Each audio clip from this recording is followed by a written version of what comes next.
Good afternoon, everyone. Probably don't need it. So it turns out that this talk, as you'll see, comes at a very interesting time.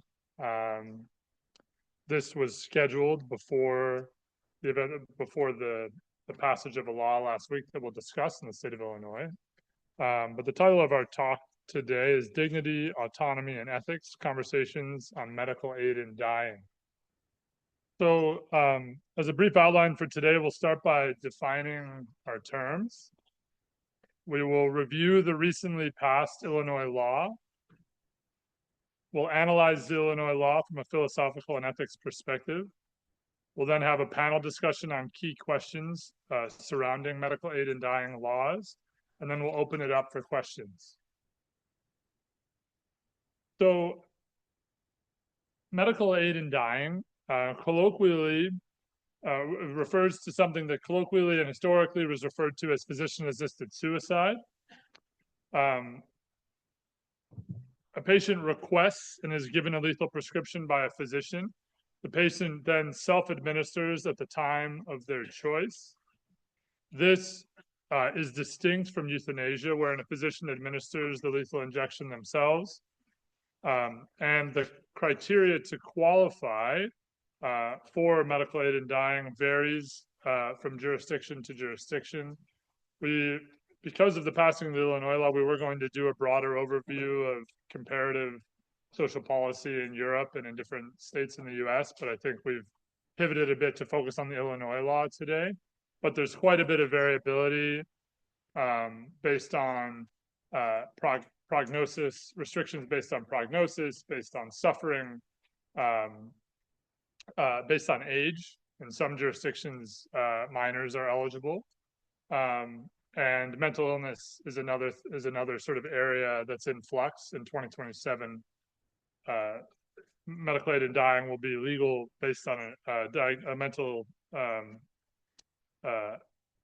health diagnosis as of 2027. So the core of the Illinois law, so the Illinois End-of-Life Options Act, SB 1950, passed on the 31st, and it's awaiting signature by the governor. So there's a question. There was an article in the Chicago Tribune this last week talking about how Governor Pritzker is being circumspect about whether or not to sign the law, in part because he's eyeing sort of a national run. The Chicago Tribune this morning actually ran an article opposed, but I think broadly most people expect that this law will be signed, but we don't know yet, to be sure.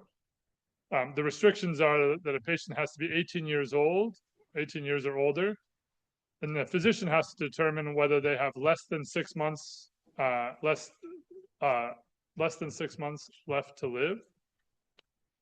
They have to have decisional capacity and absence of undue influence. The process is that the patient begins by making a request to an attending physician. The request then must be documented by the attending physician. The patient then is also required to provide a written request to the attending MD after the oral request is made.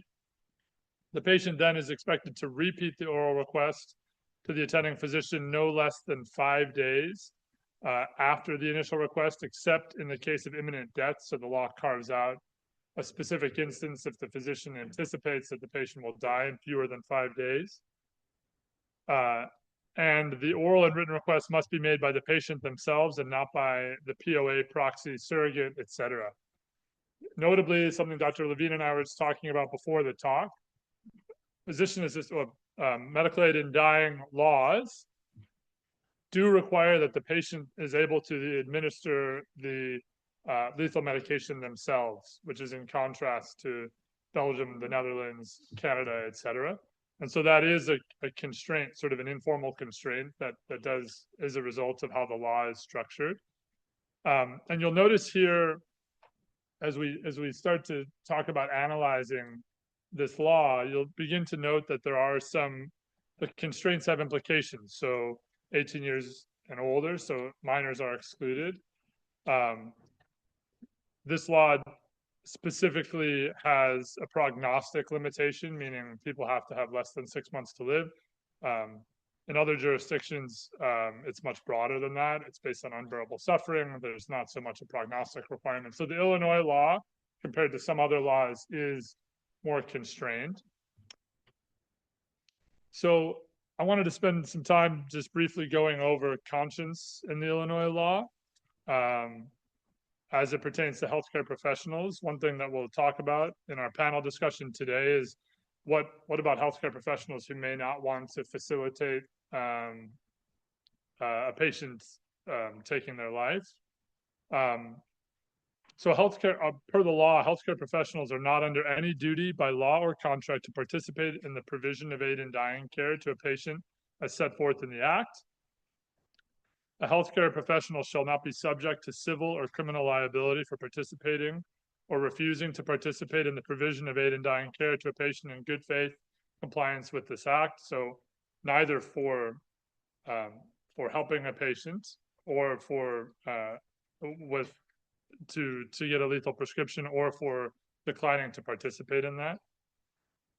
The law itself refers to the Healthcare Right of Conscience Act, which was originally put in place in the 90s or the early 2000s, which essentially had said that healthcare providers are not required to participate in care that is against their conscience or to refer for care in cases that are contrary to their conscience.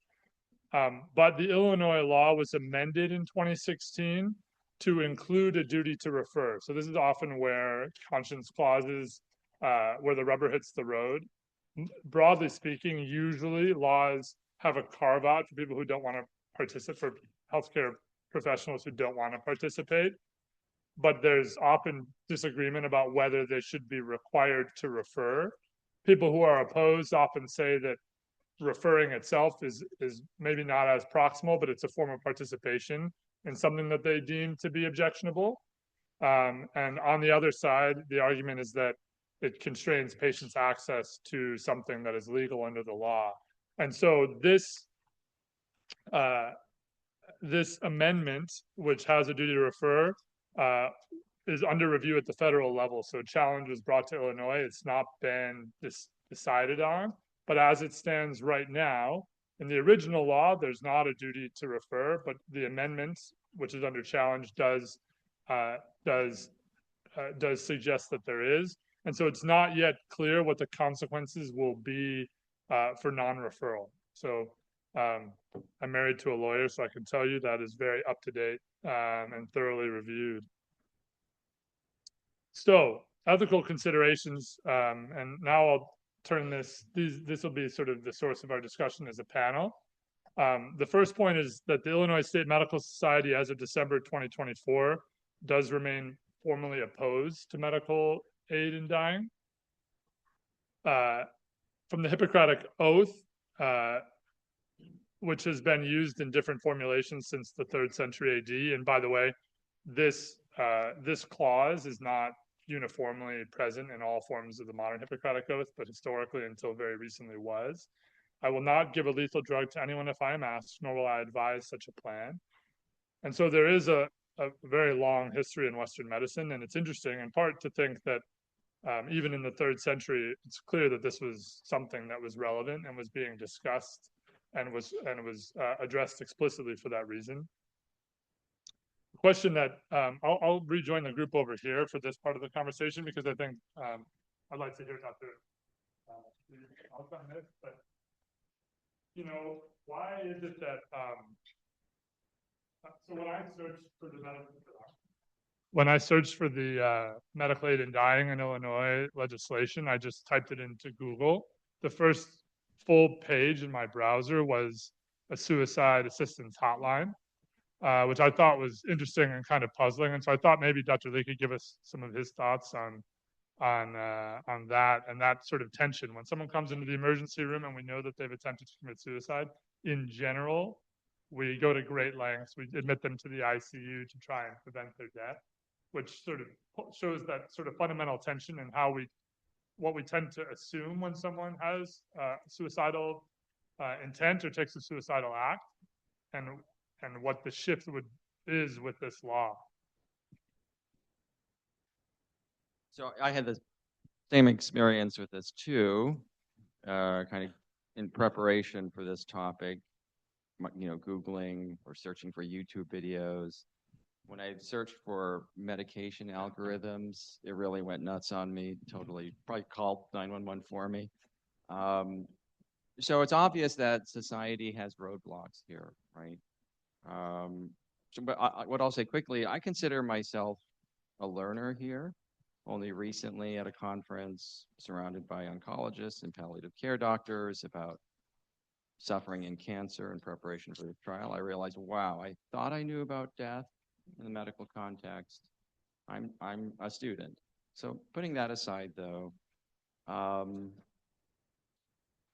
my feeling is, although my day job is definitely anti-suicide, and maybe 70% of my day is spent basically trying to convince people not to, in essence, successfully or unsuccessfully.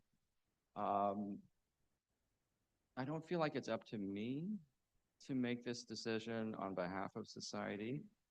And so my overall feeling about this is I'm just learning, I think as many of us are, me more than I think you, about what's happening in society and what's changing. So I'm not sure I'm answering your question directly, but I think I'm open to the idea that medical aid in dying is not suicide.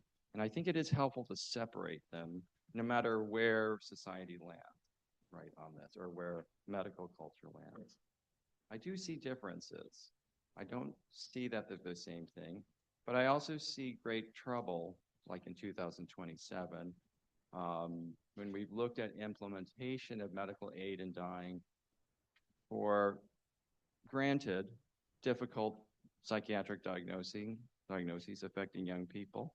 It does, my first reaction is that seems wrong, but I'm open to hearing about it. But instinctually and based on my training, I think that doesn't make sense. So yes, there are these cases in psychiatry where suicide and medical aid in dying seem very difficult to separate. My feeling is in other cases, they do seem separable.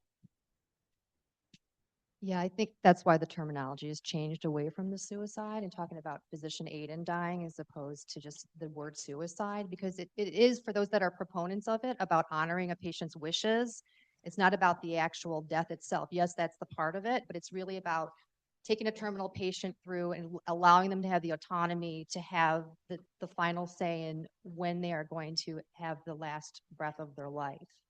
Okay, and we can go back and forth about the concern about vulnerable populations and people that are at risk. I'm a geriatrician too, so I have a lot of older patients who ask me about this from time to time. And I also had, unfortunately, a couple of suicides during the pandemic of otherwise healthy older adults who had no terminal illness. That was completely shocking to me. I'm still trying to get over it. One of them was a gentleman who was living in a senior building, so he had a good social network. And he just decided that he was tired of being a recluse during the pandemic, and he used VSED, voluntarily stopped eating and drinking. And they found him on the floor and told me later, the staff told me later what he did. And then the second one was a woman who believed in the Right to Die movement. She was part of the Compassionate Choices and the other organizations. And she had never mentioned to me that she planned her death date, but she had told her children, and she had them come to her home. And they did try to talk her out of it. The organization tried to talk her out of it. And she had purchased on her own a bag of helium.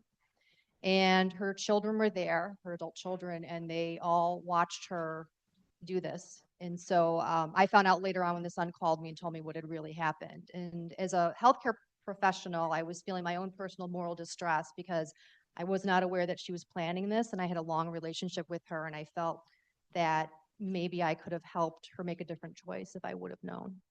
So I similarly had a case of a patient. I used to practice overseas, and a patient of mine chartered a plane back to Canada where she was a citizen. And in this case, did not have an imminently terminal diagnosis, but had a lot of anxiety about potentially declining. So this patient was in her 80s, and was worried about loss of independence. So there was not any imminent terminal illness. There was no physical pain, but there was a lot of psychological distress and suffering. And so similarly have the experience of having a patient take advantage of that. Something that I still think about a lot. I think from a philosophical perspective, I think it's an interesting question to ask. Um, and it's a question that I ask on the slide. Why restrict it at all? And it sounds like maybe you think, oh, that's kind of an absurd question, right? Like there are 16-year-olds who break up with their significant other who are emotionally distressed and think that the world has ended. And surely we have to prevent them from availing themselves of something like this, over-the-counter hemlock. But I guess I'm interested in sort of a more precise analysis. Maybe this will be a discussion that we have broadly. I see Dr. Brudney in the back. I'm sure he'll have some thoughts on this. But what makes a good reason and what makes a bad reason? Essentially, what we do is we group people. Dr. Royce here mentions spending 70% of the day trying to talk people out of it. And clearly the Illinois law is attempting to say these are I would argue that it's saying these are circumstances under which it would be reasonable for a person to want to take a lethal prescription or to end their life. And when there is a real question because the answer that people would have is variable, and I think that that's evidenced in the variability across different jurisdictions of the law. So in some, as I alluded to before, some places have unbearable suffering as a criteria, which is a subjective criteria. It doesn't claim to be objective per se. And the way that, and I mentioned the slippery slope objection. The slippery slope objection, for those who don't know, is that when a law like this is passed, it's only a matter of time before it broadens to include non-terminal diagnoses or minors or psychiatric illness, which maybe isn't a compelling moral argument per se, but it is interesting to see in other jurisdictions what has happened. And I think it's in part because if the core value, or perhaps if the core value is autonomy and self-actualization, if that is at the heart, then it's hard to argue against someone who says, I see that that's your law, but why can't I be included? I'm also suffering. Why not include me? Why try and talk me out of my suicidality? And I think that to me is one of the most interesting questions at the heart of this, which is like, how do we try and legislate who can reasonably be said to have a legitimate claim and should be given a lethal prescription, and for whom should we have Google calling 911 on their behalf? I wonder if either of you have thoughts on that. I just wanted to add that some of the things that I've noticed in the law that need to be fully disclosed or thought about are, number one, like what constitutes a terminal diagnosis. So in your world with certain cancer patients, it's quite obvious that they're not going to be alive in the next 6 months, or certain progressive neurological illnesses like ALS. I actually know a person who is now in Germany whose death date is November 30th, who's been suffering from that for a long time. But there's a lot of diagnoses that we take care of that it's really hard to predict if they have 6 months or less to live, right? Heart failure, pulmonary disease, you go on, dementia. I mean, and so that's an issue that I currently have right now. The other piece is the assessing decision-making capacity. I think that is going to be a big challenge for us. Most providers do not know how to do that the right way, and so that is going to be a big topic of conversation over the next year. Yeah, on that point, so much of our psychiatry consult liaison service is about the complexity of decision-making capacity in the context of suicide. It gets really complicated. I mean, whenever this comes up, I've got to review the literature myself. So I think reinforcing your point. The other issue I'd bring up that I think I'm hearing in my colleagues' experiences, my own, our patients will kind of take care of us by not talking about things. So we'll have conversations. Well, yeah, doc, I'm not going to go through the suicide plan with you, that's going to stress you out. And so that's, I think about this field too with some difficulty, right? So our societies don't want us to help. It looks like the public wants us to help. That's one source of moral distress too, I think, right? Not so much in my world of suicide, you know, we joke around about that. Of course, I'm not gonna, you know, tell you how to do it. You know, that would be ridiculous. But I could see the perspective of families and patients needing help with this if they've decided this is the way to go. So yeah, I'll have to say that it kind of hurts. You want to move to the next one? Can you read that? The next question is, how can a physician ensure that a patient is not under undue influence? And does feeling like a burden qualify?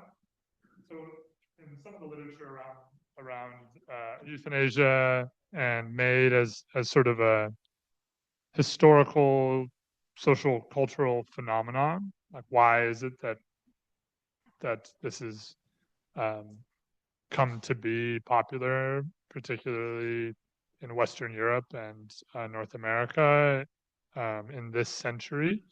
One of the theories is that some of it has to do with increasing isolation. So Stacie mentioned that her patient was living in a facility and had this great community. That's partly because the contrast and the concern is that obviously there are many elderly who are isolated, who don't have social support or rich intergenerational communities. That sort of atomization of the individual is contributing. And in Belgium anyway, at least there have been some cases of people who expressed a tiredness of life, feeling like a burden on their family, who ultimately ended up receiving euthanasia. That's certainly not included in the Illinois law, just to be clear. But it does raise that question. It's like, well, how do we determine undue influence? And also, is it a fair question to ask a physician about what perhaps family members might be saying at home? You know, we don't know. And how do we qualify undue influence? Is undue influence meaning someone is saying, you really should do this, you need to do this, and trying to request it on their behalf? But there are obviously broader considerations about sort of the desperation that a person might be feeling to bring them to that point. I imagine in geriatrics, that's at least a consideration, I wonder. Yeah, I was just going to say, so we know over the next 9 months to a year, IDPH is going to be working with coming up with these guardrails for this.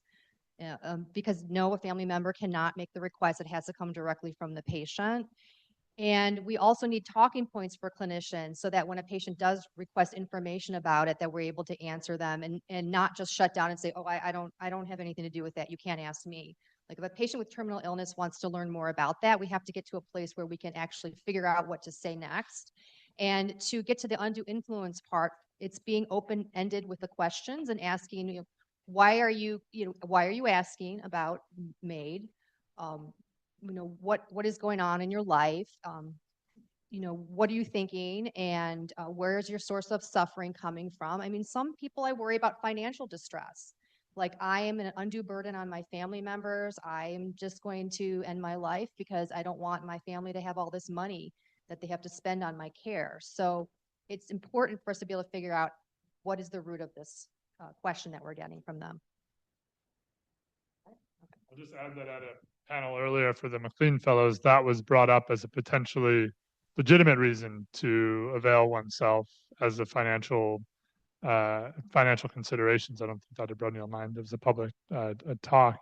It was brought up as a consideration, as like, well, what if it was going to break the bank to have healthcare? Is that a good reason, right? And we may disagree about whether or not that's a good reason, but it's at least an intelligible reason that a person might express and that they would want access to something like this. Speaking of, that leads into the next point about costs, access to drugs, perverse incentives for healthcare systems, right? This is a concern that's been raised by disability advocates. If you're disabled and you cost a great deal of money to care for your insurance, how does this align the incentives? You know, you can try and build in safeguards, but is it at least possible that a circumstance could arise where care was denied? And then leading into the next point again about marginalized groups, the better, whatever you may think about the law, it is in Illinois, at least at the state level, some of the most, some of the loudest opponents of the law have been disability rights organizations, and the argument that they've made anyway is that if you say, for instance, that a person, some people would qualify for this, is that going to impact the way that society then views them? I wonder if either of you have had any time to think about that. Maybe we could leave that for the broad, open conversation. It's something to consider. And then moreover, as I had alluded to before, and this will be something else we can talk about broadly, but do physicians, should they have a moral duty to refer? I think there might be some people in the room who think that physicians should do any medical procedure that's legal. But even if we set that aside, do all physicians have a duty to refer to someone who will fulfill that for the patient? And then Royce, maybe you could comment on this last point before we open things up. Yeah, this is a bit of a stretch, but I was thinking, what am I going to contribute to this conversation? So, maybe in the last 15 years, there have been some 2, 3, maybe 4 very small studies about the brain and the person who's dying. And there's a lot unknown here, but just shorten it. At least in a portion of people who pass away, even after cardiac death, there are several minutes of brain activity that looks similar to conscious states, and some would argue, I think this is somewhat of a stretch, these brain states as measured by EEG, look similar to what we see when we measure the effects of psychedelics on the brain. And the people jump to that because of reports of near-death experiences. So I bring that up because I think there's the capacity. This is Chicago, so we do wonky things. This raises to me new questions about what is a quality death. I would refer to spiritual issues to my colleague, Dr. Yoon, but I've discussed it with him. So I don't have those same questions, but I think for those who do, it's intriguing that science may start to allow us to talk about these things in the realm somewhat of science too. So for example, I might say, if as a society we decide to value something about the experience of death, we would want to make sure that the medications used to induce death don't interfere with it. So that idea of extending do no harm to those few minutes post-death, I think is an interesting question. And it brings up the question of quality, oddly enough, right? So I'm our quality chief. It's medical aid in dying. It sounds like we're not sure we want to take it on, but society seems to be telling us we're taking it on. And if we take it on, it has to be done well. And right now, like my understanding with phenobarbital shortages, people are having to use an inferior drug and take like 5 grams of it, with some people complaining of an intense burning in their throat. That sounds terrible. So there's this question of, okay, we may agree with it or not agree with it, but then some of us may be engaged in regulating it. And yeah, there's an ethical question, there's a science question, there's a pragmatic question. I feel like there needs to be more of that, and there probably will be.